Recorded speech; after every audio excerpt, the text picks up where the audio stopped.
দীর্ঘদিন বন্ধ থাকার পর এক্সিলারেট এনার্জির এলএনজি টার্মিনাল থেকে আবারও জাতীয় গ্রিডে গ্যাস সরবরাহ শুরু হওয়ায় কাটতে শুরু করেছে রাজধানীসহ দেশের বিভিন্ন এলাকার গ্যাস সংকট। আগের মতো সিএনজি ফিলিং স্টেশনগুলোতে দীর্ঘ লাইন নেই। খুব শীঘ্রই গ্যাস সরবরাহ পুরোপুরি স্বাভাবিক হবে বলে আশা সংশ্লিষ্টদের। আবির আহমেদের রিপোর্টে বিস্তারিত। গ্যাস সরবরাহ বাড়ায় রাজধানীর ফিলিং স্টেশনগুলোতে ফিরেছে স্বস্তি।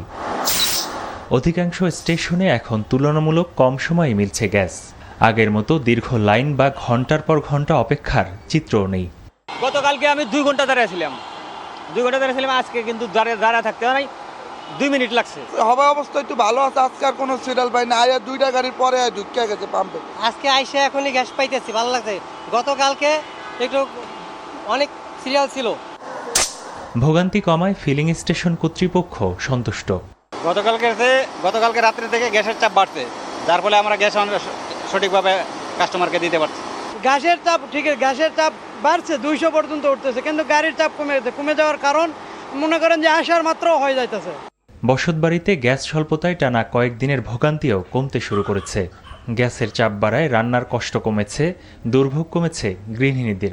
আপাতত কিছুটা স্বস্তি ফিরলেও পরিস্থিতি স্বাভাবিক রাখতে নিয়মিত গ্যাস সরবরাহ অব্যাহত রাখার বিকল্প দেখছেন না সংশ্লিষ্টরা।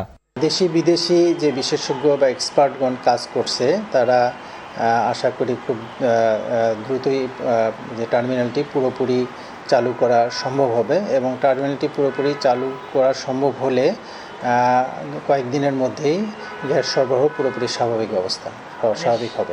গ্যাস সরবরাহ কিছুটা স্বাভাবিক হওয়ায় রাজধানীর জনজীবনেও ফিরতে শুরু করেছে স্বস্তি। আবির আহমেদ, এনটিভি নিউজ, ঢাকা।